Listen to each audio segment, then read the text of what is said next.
ইমানের পথে অবিচল থেকে, ইমানের পথে অবিচল থেকে আমার মরণ যেন হয়। তোমারই কাছে মিনতি আমার, তোমারই কাছে মিনতি আমার, ও রহিম রহমান। ইমানের পথে অবিচল থেকে, ইমানের পথে অবিচল থেকে আমার মরণ যেন হয়, আমার মরণ যেন হয়। অনেকে একটি অভিযোগ করছে, হুজুর ব্যবসা বাণিজ্যের অবস্থা বেশি একটা ভালো না, আয় উন্নতির অবস্থা বেশি একটা ভালো না, সংসারের মধ্যে শান্তি পাচ্ছি না, পেরেশানি আর পেরেশানি, অশান্তি আর অশান্তি, কি করা যায়? এই একটা অভিযোগ ইদানিং খুব বেশি আসতেছে। কিন্তু আমরা এই যে অভিযোগটা করতেছি, অভিযোগের পিছনে মূল কারণ কি এটা একটু তদন্ত করছি না। যদি আমরা তদন্ত করতাম যে কেন এই অশান্তি, কেন এই বিশৃঙ্খলা, কেন এই অভাব অনটন, কেন এই বালা মুসিবত, এটা যদি একটু তদন্ত করতাম তাহলে আমাদের সামনে স্পষ্ট হতো কি কারণে আমরা এই অবহেলিত, কেন এই বিপদগ্রস্ত। যদি আমরা লক্ষ্য করি যে বিপদ আপদ বালা মুসিবত রোগ বালাই আমাদেরকে ছাড়ছে না, অথচ আল্লাহ তাআলা বলছেন ইন্নাল্লাহা লা ইয়াযলিমু মিসকালা যাররা ওয়া ইন তাকু হাসানাতান ইউদাইফহা ওয়া ইউতি মিন লাদুনহু আজরান আযীমা, যে আল্লাহ তাআলা নিশ্চয়ই অনুপরিমাণও জুলুম করেন না বান্দার প্রতি। যেই আল্লাহ আপনারে বানাইলো, যেই আল্লাহ আপনারে চালাইলো, সেই আল্লাহ যখন আপনার প্রতি কোনো জুলুম করবেন না, তাহলে বালা মুসিবত কেন আসতেছে? কথা কাজের কি মিল পাওয়া যাচ্ছে? না। কারণ আল্লাহ বলছে আমি অনুপরিমাণও জুলুম করি না, করি না তো করি না, কেউ যদি কোনো ভালো কাজ করে তা আমি দ্বিগুণ বৃদ্ধি করে দিই। সুবহানাল্লাহ। দ্বিগুণ বৃদ্ধি শুধু সীমাবদ্ধ এখানেই নয়, হাদিসের মধ্যে পাওয়া যায় বান্দার এক একটা আমলকে আল্লাহ রাব্বুল আলামিন 10 গুণ থেকে 70 গুণ পর্যন্ত বৃদ্ধি করেন। সুবহানাল্লাহ। তাহলে স্পষ্ট হলো আল্লাহ অনুপরিমাণও জুলুম করেন না। তাহলে আমাদের এই অভাব অনটন কেন? আমরা এটাও জানি রিজিক দেওয়ার মালিক কে? আল্লাহ। তাহলে যেই আল্লাহ জুলুম করেন না, সেই আল্লাহ রিজিকের অভাব দিবেন কেন? এটা প্রশ্ন এসে যাবে। যদি ইমানি হালত, ইমান দুর্বল থাকে, তখন প্রশ্ন এটাই আসবে যে আপনি বললেন আল্লাহ জুলুম করেন না, তো রিজিক তো দেন আল্লাহ, তা আল্লাহ তো রিজিক যদি না দেয় তাহলে অনাহারে থাকবো, কষ্ট পাবো, তাহলে এটাই জুলুম হবে। তো আল্লাহ তো অনাহারে রাখছে, রিজিকের ব্যবস্থা নাই, তাহলে তো আল্লাহ জুলুমই করতেছে। নাউজুবিল্লাহ। আসলে বিষয়টা এখানে নয়, বিষয় হচ্ছে আপনাকে তদন্ত করতে হবে যে আপনার বালা মুসিবত কেন আসে, কেন বালা মুসিবত আসে এটার দিকে লক্ষ্য করলে আল্লাহ রাব্বুল আলামিন আয়াতের মধ্যে বলছেন ওয়া মা আসাবাকুম মিন মুসিবাতিন ফাবিমা কাসাবাত আইদিকুম ওয়া ইয়াফু আন কাসীর। আল্লাহু আকবার। আল্লাহ রাব্বুল আলামিন ডাক দিয়ে বলেন নবী গো, মানুষদেরকে বলে দিন, আই নবীজি, ইন্নাল্লাহা লা ইয়াযলিমু মিসকালা যাররা, আমি আল্লাহ মানুষের প্রতি অনুপরিমাণও জুলুম করি না, অন্যায় করি না, অবিচার করি না। আপনার আমার প্রশ্ন জাগতে পারে, আল্লাহ যখন জুলুম করেন না, অবিচার করেন না, অন্যায় করেন না, তাহলে আপনার উপরে কেন বালা মুসিবত আসে? আপনার উপরে কেন রিজিকের অভাব আসে? আপনার বাসার মধ্যে কেন রোগ বালাই দূর হয় না? এই জন্য আমার আল্লাহ রাব্বুল আলামিন ডেকে বলে নবী গো, এই সঙ্গে সঙ্গে এই আয়াতটা মানুষদেরকে আপনি স্মরণ করায় দেন, ওয়ামা আসাবাকুম মিন মুসিবাতিন ফাবিমা কাসাবাত আইদিকুম ওয়া ইয়াফু আন কাসীর।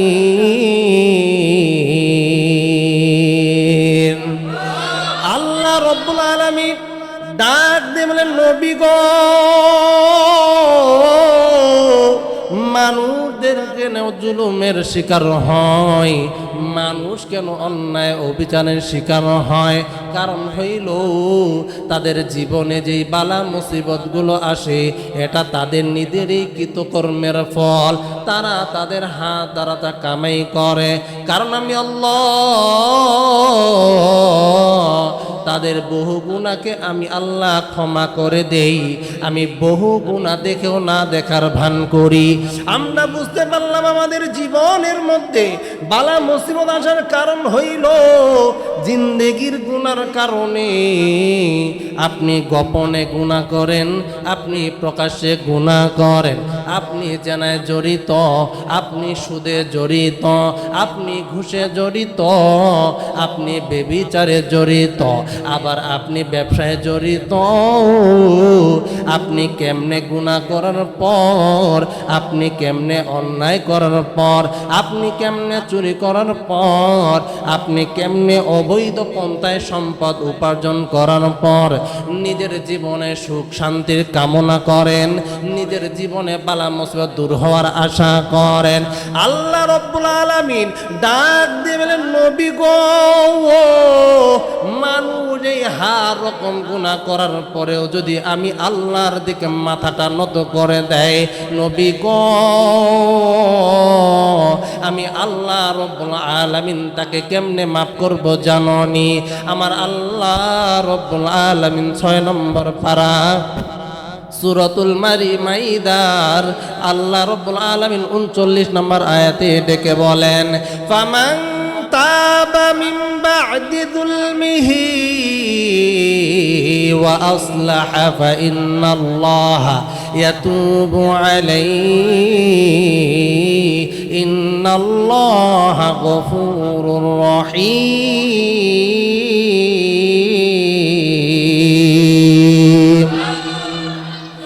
আল্লাহ রাব্বুল আলামিন ডাক দিয়ে বলেন, নবী গো, মানুষ যদি অন্যায় করার পর, অবিচার করার পর, চুরি করার পর, জেনা করার পর, নবীজি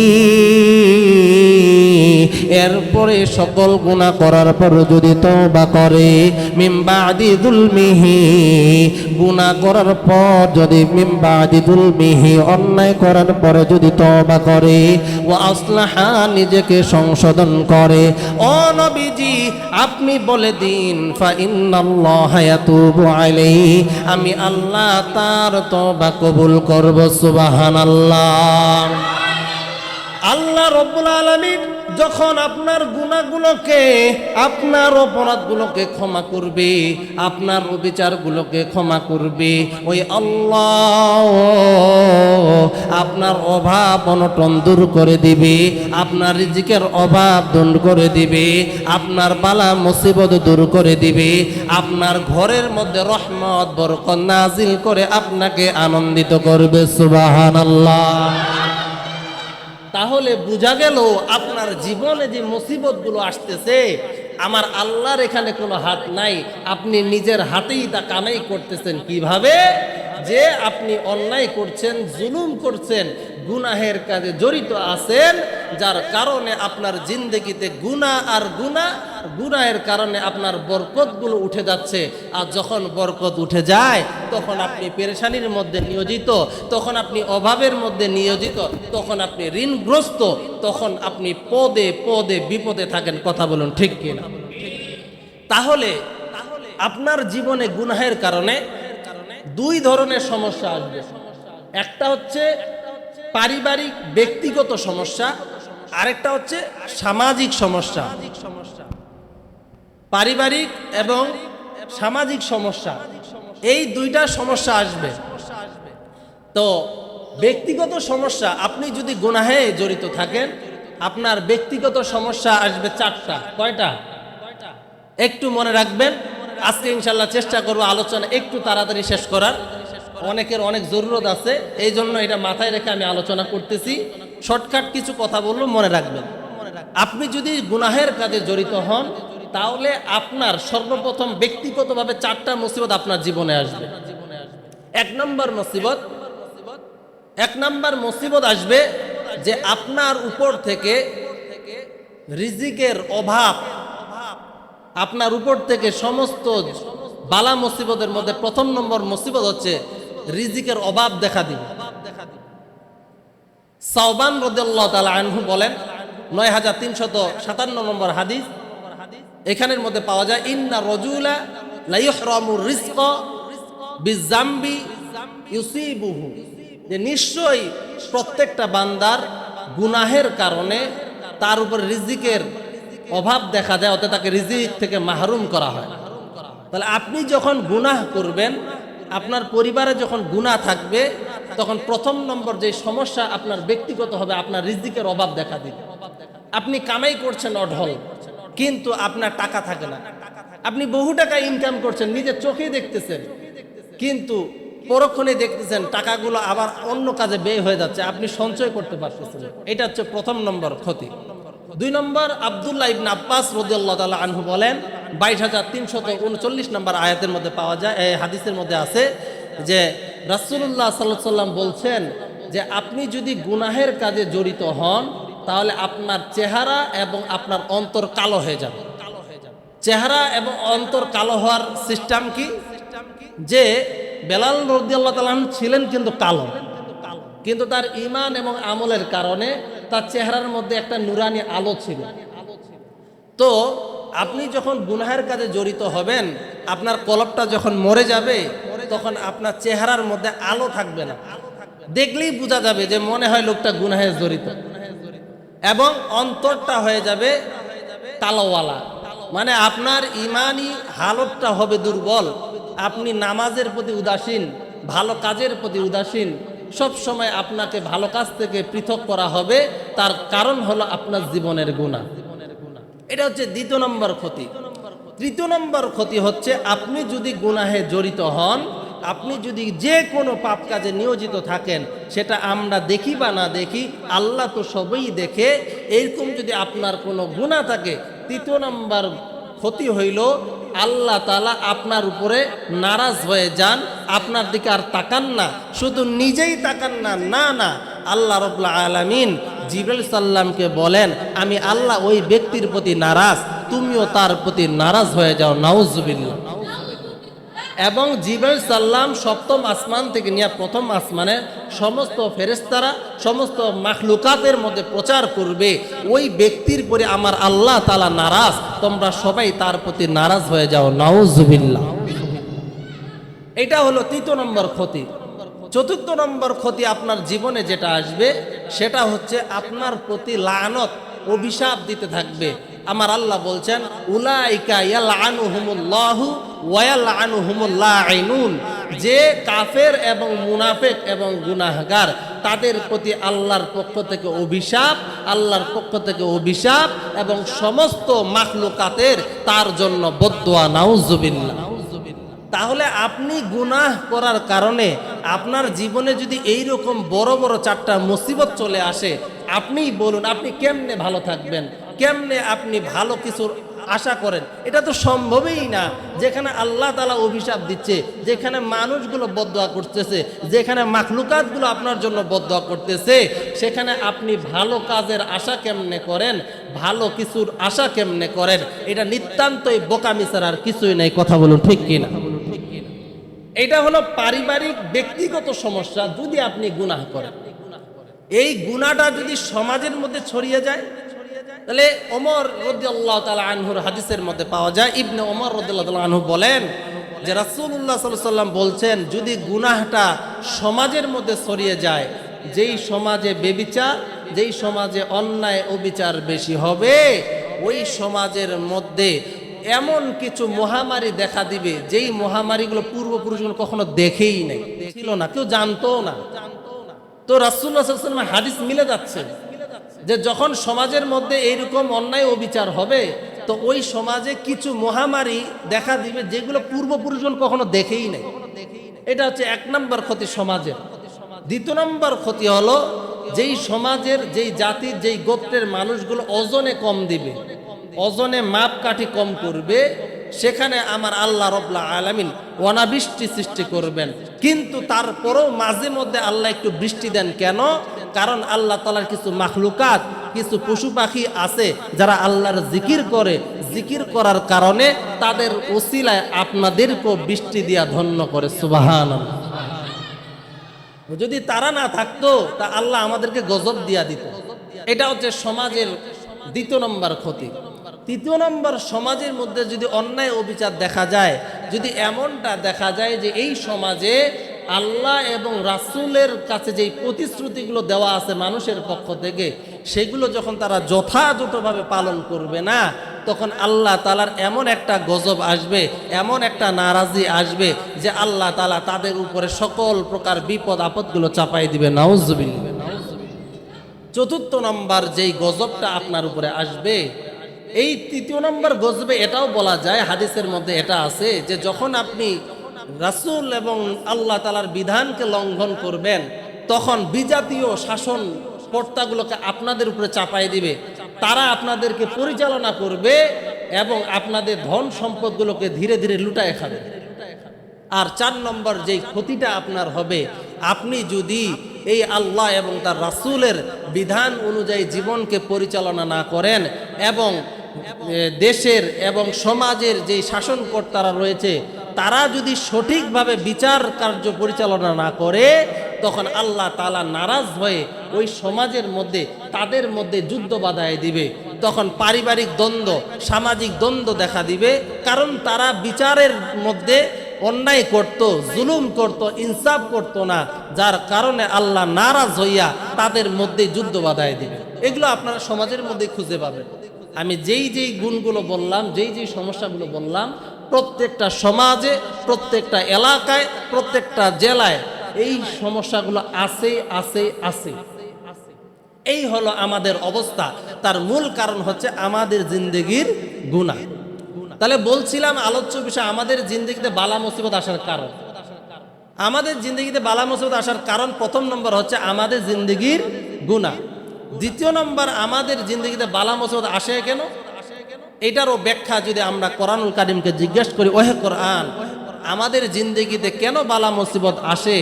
আমরা তো গুনাহও করি না, আমরা তো তওবাও করছি, কেন আমাদের জিন্দেগিতে এই মুসিবতগুলো আসে? কোরআন ডেকে বলে, ওহে মানুষ শুনে নাও, আমার আল্লাহ বলেন,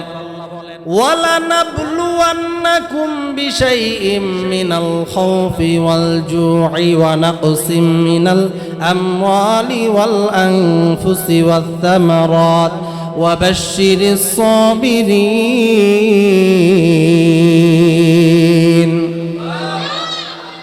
আল্লাহ রব্বুল আলামিন ডাক দিয়ে বলেন, নবী গো, মানুষের জিন্দেগিতে বালা মুসিবত গুলো আসে, বহু কারণে চলে আসে। মুসলমান বন্ধুগণ, আমাদের জিন্দেগিতে বালা মুসিবত আসার কারণ হইল 3টা। 1 নাম্বার হইল জিন্দেগির গুনাহ। আপনার গুনাহের কারণে আপনার জিন্দেগিতে বালা মুসিবত আসে। 2 নাম্বার, আমার আল্লাহ রব্বুল আলামিন ডেকে বলে, নবী গো, এইটা হলো আমার একটা পাওয়ার। আমি মানুষকে কখনো ক্ষুধা দিয়া, কখনো অভাব দিয়া, কখনো সন্তান নিয়া, কখনো সম্পদ হরণ কইরা, কখনো বিপদে ফেলাইয়া আমি আল্লাহ তাদেরকে পরীক্ষা করব। ও নবীজি, তারা যদি এই পরীক্ষায় ধৈর্য ধারণ করতে পারে, তারা যদি সফল কাম হতে পারে, নবীজি আপনি তাদেরকে বলে দিন, ওয়াবাশশিরিস সাবিরিন, ধৈর্যকারীদের জন্য হইল সুসংবাদ। সুবহানাল্লাহ। এই জন্য মুসলমান বন্ধুগণ, আপনাকে ধৈর্য ধারণ করতে হবে, কারণ মাঝে মধ্যে আল্লাহ রাব্বুল আলামিন, আপনি 5 ওয়াক্ত নামাজ পড়েন, আপনি যাকাত দেন, আপনি রোজা রাখেন, আপনি সব ইবাদতগুলো কঙ্কানুভাবে আদায় করেন, এরপরও আপনার বাসা থেকে বালা মুসিবত দূর হয় না, আপনার বাসা থেকে রোগ বালাই দূর হয় না, এরপরও আপনার অভাব অনটন দূর হয় না। আমার আল্লাহ রাব্বুল আলামিন স্পষ্ট ভাষায় বলে দিলেন, এটা হইল আমি তাদেরকে পরীক্ষা করব। যখন সন্তান চলে যাবে তখন তার ভিতরে কষ্ট অনুভব হবে, যখন সম্পদ চলে যাবে তার দিলের ভিতরে কান্না শুরু হয়ে যাবে, যখন অভাবে পড়বে তখন তারা অন্যায় অবিচার থেকে ফিরে আসবে। আর যদি ধৈর্য ধারণ করতে পারে, ওয়াবাশশিরিস সাবিরিন, আমার আল্লাহ ডেকে বলেন এই ধৈর্যকারীদের জন্য হইল সুসংবাদ। সুবহানাল্লাহ। মুসলমান বন্ধুগণ, বনি ইসরাইলের একটা ঘটনা বলে আলোচনা আজকে সমাপ্ত করে দিব ইনশাআল্লাহ। মুসা আলাইহিস সালামের জামানায় হাজার হাজার বনি ইসরাইলরা ডেকে বলে, নবী গো, বহুদিন ধরে বৃষ্টি হয় না, অনাবৃষ্টির কারণে আমরা ক্ষুধার যন্ত্রণায় পিপাসায় কাতর হয়ে আছি, পশু পাখিগুলো পিপাসার কারণে মারা যাবে এমন একটা উপক্রম হয়ে গিয়েছে। ও নবীজি, আপনি আল্লাহরে বলুন, আল্লাহ যেন বৃষ্টি দিয়ে আমাদেরকে শীতলতা দান করে, আল্লাহ যেন আমাদেরকে ভালোবেসে বৃষ্টি দিয়া দেয়। এইবার মুসা আলাইহিস সালাম সমস্ত বনি ইসরাইলদেরকে নিয়ে বিশাল ময়দানে উপস্থিত হওয়ার পর আল্লাহকে ডেকে বলে, আল্লাহ, আপনি তো বলেছেন আমার দোয়া আপনি কবুল করবেন, আমি হইলাম নবী, আমি গুনাহগার উম্মতদেরকে নিয়ে উপস্থিত হয়েছি গো আল্লাহ, আপনি বৃষ্টি দেন, বৃষ্টি দিয়া দেন, বৃষ্টি দিয়া দেন। আমার বন্ধুগণ, প্রথম দিন মুসা আলাইহিস সালাম বনি ইসরাইলের হাজার হাজার উম্মতকে নিয়ে এই দোয়া করার পরেও বৃষ্টি হইল না। দ্বিতীয় দিন আবারও ময়দানে উপস্থিত, দ্বিতীয় দিন আবারও যখন এইভাবে দোয়া করছি কিন্তু বৃষ্টি হয় না। একদিন, 2 দিন, 3 দিন যখন অতিক্রম হয়ে গেল, মুসা আলাইহিস সালাম আল্লাহকে ডেকে বলে, আল্লাহ, আপনি বলছেন যে আমার দোয়া আপনি কবুল করবেন, নবীর দোয়া কখনো বৃথা যায় না গো আল্লাহ, তাহলে কেন বৃষ্টি নাই, কেন বৃষ্টি নাই? আল্লাহ ডেকে বলে, নবী গো, আমি আল্লাহ তো বৃষ্টি দেওয়ার জন্য তৈরি, আমি আল্লাহ বৃষ্টি দেওয়ার জন্য প্রস্তুত, কিন্তু নবী মুসা, আমি বৃষ্টি দেই না একটা কারণ হইল, ও নবীজি, আপনার এই হাজার হাজার উম্মতের মধ্যে 40 বছর অতিক্রম হয়ে গিয়েছে, এমন একজন গুনাহগার বান্দা উপস্থিত আছে, এখনো তওবা করে নাই, এখনো গুনাহ ছাড়তে পারে নাই, এখনো গোপনে জেনা করে, এখনো গোপনে অন্যায় অবিচার বেবিচার মারামারি কাটাকাটি ফাটাফাটি রাহাজানি চিন্তাই বাটপারি করে। ও নবীজি, ওই উম্মতরে জলদি এখান থেকে বের হয়ে যেতে বলুন।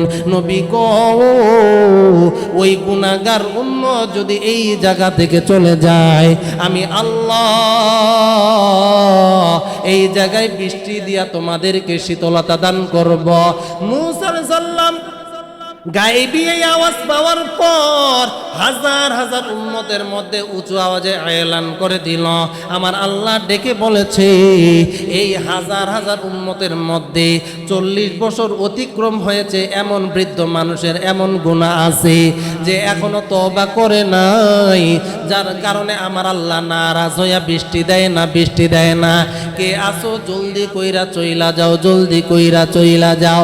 মুসা আলাইহিস সালাম লক্ষ্য করে দেখে দীর্ঘ সময় অতিক্রম হয়ে যায়, কিন্তু কেউ জায়গা অতিক্রম করে না, কারণ উলাইকা ইয়ালআনুহুমুল্লাহু ওয়া ইয়ালআনুহুমুল লাঈনুন, কাফের এবং মুনাফিকদের প্রতি আমার আল্লাহ তাআলার অভিশাপ এবং সমস্ত মাখলুকাতের বদদুয়া।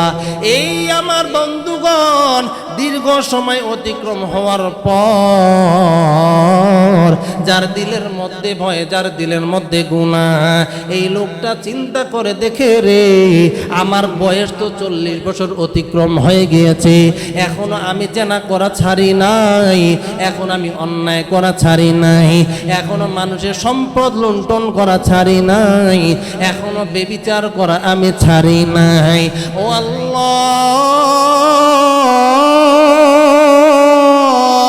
আমি বুঝেছি এইখানে আমি হইলাম গুনাহগার, আমি হইলাম গুনাহগার। চাদরটা মাথার মধ্যে দিয়া সামনের দিকে বাড়াইয়া মাথাটা নিচু করিয়া আল্লাহকে ডেকে বলে, আল্লাহ, আমি জানি এই গুনার কথা আমাকে ইঙ্গিত করা হচ্ছে, আমি হইলাম এই গুনাহগার। আয় আল্লাহ, আমি যদি আজকে এই ময়দান ত্যাগ করি, সবাই আমার দিকে তাকায় থাকবে, সবাই আমার দিকে তাকায় থাকবে, আমার বড় লজ্জা লাগবে, পরে আমি সহ্য করতে পারবো না, সহ্য করতে পারবো না। আয় আল্লাহ, আমি জায়গাতে করব না, করব না, কিন্তু আল্লাহ বললাম দিলের মধ্যে আপনাকে ভয় নিয়া, আপনার জাহান্নামের আগুনকে ভয় নিয়া, জাহান্নামের আগুনকে জ্বলার আকাঙ্ক্ষাকে ভয় নিয়া আমি তওবা করলাম, তওবা করলাম গো আল্লাহ, তওবা করলাম। মুসলমান বন্ধুগণ, মুসা আলাইহিস সালাম লক্ষ্য করে দেখি রে, হঠাৎ কইরা বৃষ্টি ঝরঝর করে জমিনের মধ্যে পড়তাছে। আল্লাহকে ডেকে বলে, আল্লাহ, আপনি বলছেন এই জায়গায় 40 বছরের ঊর্ধ্বে এমন একজন বৃদ্ধ গুনাহগার আছে, যার কারণে আপনি বৃষ্টি দিচ্ছেন না গো আল্লাহ। আয় আল্লাহ, কিন্তু এখন পর্যন্ত দেখলাম না একটা মানুষ এই জায়গা ত্যাগ করেছে, তাহলে কেন আপনি বৃষ্টি দিলেন? কথা কাজে মিল পাইলাম না। আল্লাহ ডেকে বলে, ও মুসা, আমি যেই বান্দার দিকে লক্ষ্য করে কথাটা বলেছিলাম, ওয়াজটা করেছিলাম, ওই বান্দা আমাকে ভয় করিয়া লজ্জায় লজ্জিত হইয়া তওবা করছে, আর আমি আল্লাহ বলছি, ফামান তাবা মিন বাদি যুলমিহি ওয়া আসলাহা ফা ইন্নাল্লাহা ইয়াতুবু আলাইহি ইন্নাল্লাহা গফুরুর রহিম। যারা অন্যায় করবে, অবিচার করবে, বেবিচার করবে, জেনা করবে, মোট কথা সকল গুনাহ করার পরে ওয়া আসলাহা, নিজেকে সংশোধন করবে, ফা ইন্নাল্লাহা ইয়াতুবু আলাইহি, আমি আল্লাহ তার তওবা কবুল করব। ও মুসা, সে এমন ভাবে তওবা করছে, এমন ভাবে রাহাজানি করছে, আমি আল্লাহ তার তওবা কবুল করছি, আর কবুল করার কারণে আমি আল্লাহ বৃষ্টি দিয়া তোমাদেরকে ধন্য করছি। সুবহানাল্লাহ। মুসা আলাইহিস সালাম ডেকে বলে, আল্লাহ, আপনি ওই মানুষটারে আমারে একটু দেখান, কার দোয়া আপনি কবুল করছেন, কাকে আপনি মাফ করছেন, আমারে একটু দেখান। আল্লাহ ডেকে বলে, মুসা, যেই বান্দারে আমি গুনাহ থাকা অবস্থায় প্রকাশ করি নাই, গুনাহ থাকা অবস্থায় তারে বেইজ্জতি করি নাই, আজকে তওবা করার পর আমি আল্লাহ কেমনে তার বেইজ্জতি করব, সবার সামনে তাকে প্রকাশ করব? না মুসা, না রে, আমি আল্লাহ তাকে মাফ করছি, মাফ কইরা তারে দামি বানাইছি। ও গুনাহ করার সময়ও সে কম দামি থাকা অবস্থায়ও তারে আমি প্রকাশ করি নাই, এখন তো সে মাসুম হইয়া আতাইবু মিনাজ যামবি কামাল্লা যামবালাহু। রাসূলুল্লাহ সাল্লাল্লাহু আলাইহি সাল্লাম বলেন, যে ব্যক্তি তওবা করবে সে নিষ্পাপ সন্তানের মতো হয়ে যাবে। সুবহানাল্লাহ। ও মুসা, যেই দুজে তওবা করছে আমার কাছে দামি হয়ে গেছে, আর আমি দামি বানানোর কারণে তাকে তোমাদের সামনে আর প্রকাশ করতে পারবো না। মুসলমান বন্ধুগণ, সময় যেহেতু সংক্ষিপ্ত, এই জন্য ছোট্ট একটা কথা বলি। বহুবার এই আলোচনা আপনার সামনে করেছি, আপনাদের সামনে করেছি, কিন্তু আমলের নিয়তে শোনা যায় তওবাকারীদের বিস্ময়কর আলোচনার মধ্যে, কিতাবটার মধ্যে পাওয়া যায়, ইব্রাহিম আদহাম নামক আল্লাহর ওলির কাছে এক যুবক ডেকে বলে, হুজুর, আমি এত পরিমাণ গুনাহ করেছি, যেই গুনাহ নিয়ে আমি কবরে যেতে চাই না, গুনাহ করার পরে আমার বড় কষ্ট হয়। ও হুজুর, হুজুর এমন কোন আমল আছে নাকি আমারে বলে দিন যার কারণে আমার জীবনে গুনাহ হবে না, যার কারণে আমি গুনাহ করার পরে শান্তি পাবো না। ইব্রাহিম আদহাম আল্লাহর ওলি ডাক দিয়ে বলে, যুবক তোমার যদি গুনাহ করতে মন চায় তাহলে 5 কাজ বেশি বেশি করে করবা। 1 নম্বর হইল, যখনই তোমার গুনাহ করতে মন চাইবে তখন তুমি আল্লাহ দেওয়া রিজিক আর খাবা না।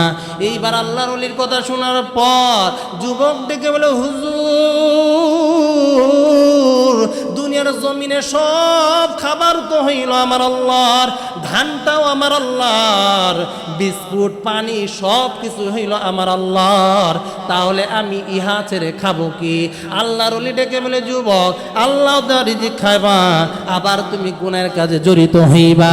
আল্লাহর ওলি ডেকে বলে, যুবক রে আল্লাহ দেওয়া রিজিক খাওয়ার পরেও যদি তোমার গুনাহ করতে মন চায় তাহলে তুমি এমন জায়গায় চলে যাইবা যে জায়গাটা আমার আল্লাহ তাআলার জমিন নয়। যুবক ডেকে বলে, হুজুর পূর্ব থেকে পশ্চিম উত্তর থেকে দক্ষিণ সবই তো আমার আল্লাহ তাআলার জমিন, তাহলে আমি ইহা ছেড়ে যাব কোথায়? আল্লাহর ওলি ডেকে বলে, যুবক রে আল্লাহ দেওয়া রিজিক খাওয়ার পরে আল্লাহর জমিনে থাকার পরেও যদি তোমার গুনাহ করতে মন চায়, 3 নম্বর কাজ তুমি অবলম্বন করবা, এমন জায়গায় গিয়া গুনাহ করবা যেখানে আমার আল্লাহ তাআলা দেখে না।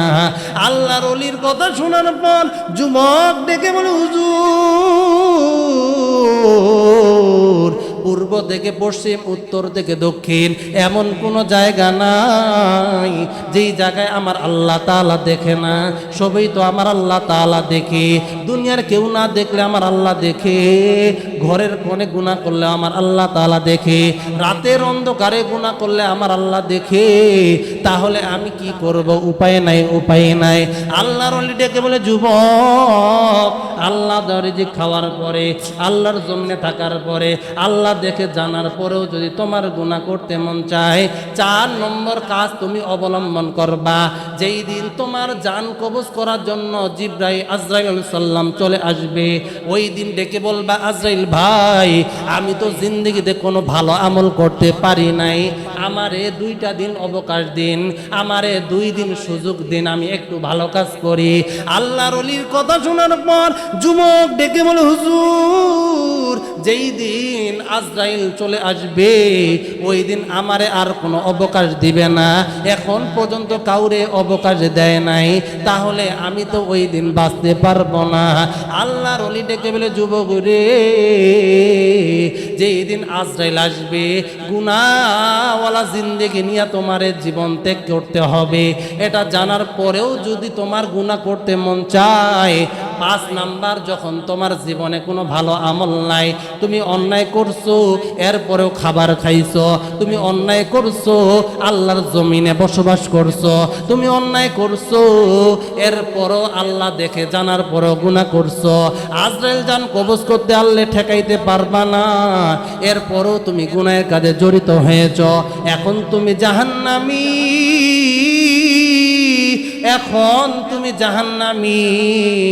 জাহান্নামের ফেরেশতারা যখন তুমি টাইনা টাইনা জাহান্নামে নিয়ে যাবে, ওই সময় বলবা, ভাই রে আমি তো দুনিয়ার আগুন সহ্য করতে পারি নাই, আমি তো বেতের আঘাত সহ্য করতে পারি নাই, আমারে জাহান্নামে দিয়েন না, আমি জাহান্নামে যাব না। যুবক চোখের পানি ছেড়ে দিয়া ডুকরে ডুকরে কান্দে আর বলে, হুজুর ওই সময়ে তো আমাকে তারা ছাড়বে না, তারা তো আমার কথা শুনবে না, শুনবে না। এইবার হুজুর ডেকে বলে, যুবক রে জাহান্নামী হওয়ার পরে যদি তোমার আর কোনো অবকাশ থাকবে না, তাহলে কি এখনই তোমার তওবা করা দরকার আছে না নাই? যুবক ডেকে বলে, হুজুর আর দেরি করব না, করব না, এখনই তওবা করলাম, তওবা করলাম। কিতাবের মধ্যে পাওয়া যায় এই যুবকটা মৃত্যুবরণ যখন করছে, একজন আল্লাহর ওলি হইয়া দুনিয়া থেকে বিদায় নিয়েছে। সুবহানাল্লাহ। তাহলে আমরা বুঝতে পারলাম ইন্নাল্লাহা লা ইয়াযলিমু মিসকালা যাররা ওয়া ইন তাকু হাসানাতান ইউদাইফহা ওয়া ইউতি মিন লাদুনহু আজরান আযীমা। আল্লাহ তাআলা বান্দার প্রতি অনুপরিমাণও জুলুম করেন না, এরপরও আমাদের জিন্দেগিতে বালা মুসিবত আসে। কারণ কি? আমার আল্লাহ বলছেন ওয়া মা আসাবাকুম মিন মুসিবাতিন ফাবিমা কাসাবাত আইদিকুম ওয়া ইয়াফু আন কাসীর। তোমাদের জিন্দেগিতে, তোমাদের জীবনে যে বালা মুসিবতগুলো আসে, যে অভাব অনটনগুলো আসে, এগুলো তোমাদের নিজেদের কৃতকর্মের ফল। এগুলো তোমরা নিজেদের হাত দ্বারা কামাই করো, অথবা যদি নাই করতা ওয়া ইয়াফু আন কাসীর, আমি আল্লাহ তো তোমাদের বহু গুনাহ মাফ করে দেই। সুবহানাল্লাহ। এই জন্য আল্লাহ রাব্বুল আলামিন আমাদেরকে সকলকে যে যে গুনাহের কাজে জড়িত আছি, প্রকাশ্যে অপ্রকাশ্যে গোপনে সমস্ত গুনাহ থেকে তওবা করার তৌফিক দান করে। সকলে বলুন আমিন। ওয়া আখিরি দাআনা।